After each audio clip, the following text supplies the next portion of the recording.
Hello, everybody. I'd like to thank Bob Zell for another fascinating evening of poetry. Give a round of applause for Bob Zell, please. I'd like to read a series of short poems from my new book called Stand by Connection, which Lamont stepped on. Thank you, Lamont, for writing the blurb in the back. I'd like to open up with a poem about a piece of equipment used in the timber industry that cut down a tree and strip up its branches in less than 20 seconds. It's called a tree hugger. Cold as heartless steel, the greatest of mechanical embraces, hugs designed to devour left disfigured, discarded in anguish, arms of titanium blades and chains, the razor's edge cuts above the root, stripped down, minimized, made naked.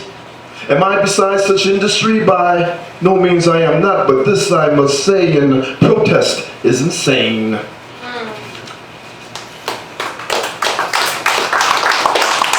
Pretty poems. Pretty poems, safe poems, poems made of milquetoast, no risk poems that go along just to get along, bore the hell out of me. Though I've written my fair share of pretty poems, safe poems, or poems made of milquetoast, I've also been known to rock the boat.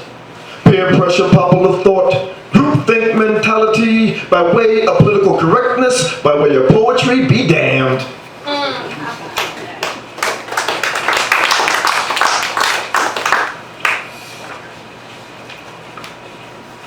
Before the sun can sink. Before the sun can sink below the dark stench, but soon to come fiery horizons. Obedient, indoctrinated pickaninnies of all color and hue sit in rapt attention in the pews on the animal farm of Napoleon the Boar.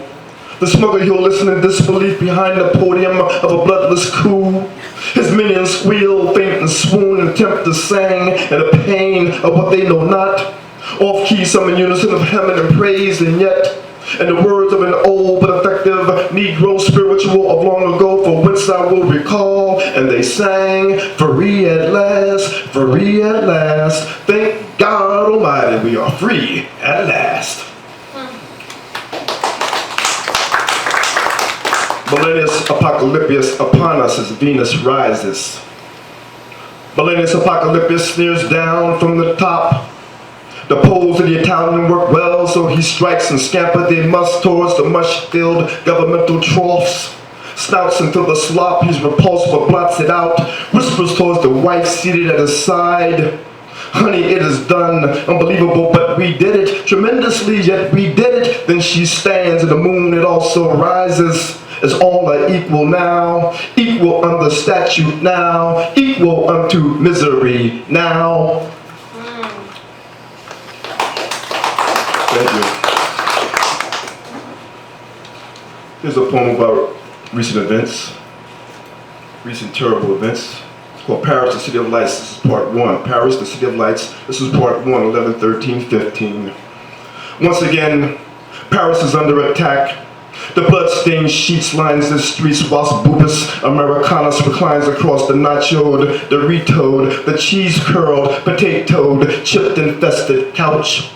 Greasy remote close at hand, doing what he does best. Sure and certain, so much out of touch in his naivete. Thanks, it can never happen here. Now's the time you think again. Now's the time you must wake from your sleep. It's coming. Paris, the City of Lights, Part 2, the heart of Southern California. Paris, the City of Lights, nah, not this time. Welcome to San Bernardino, aka the heart of Southern California. It has come, America, Bubis Americanus. Have you not yet awakened from your sleep? Awake, awake, dear mother, oh please, awake. This is madness. And finally, a pretty poem. This one's called Me Hanging Out with Osiris Wildfire.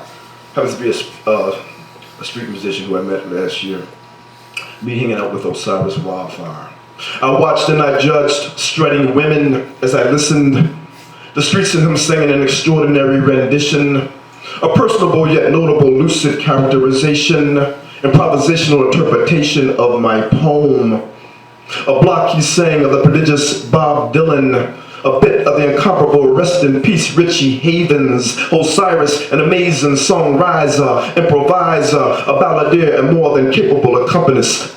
It was clearly an unexpected, unseasonably warm October day, a day neither forced nor required to pay. Graciously I accepted what was offered of Osiris and was vaporized and blown towards the wind. My name is Lester Mobley, thank you.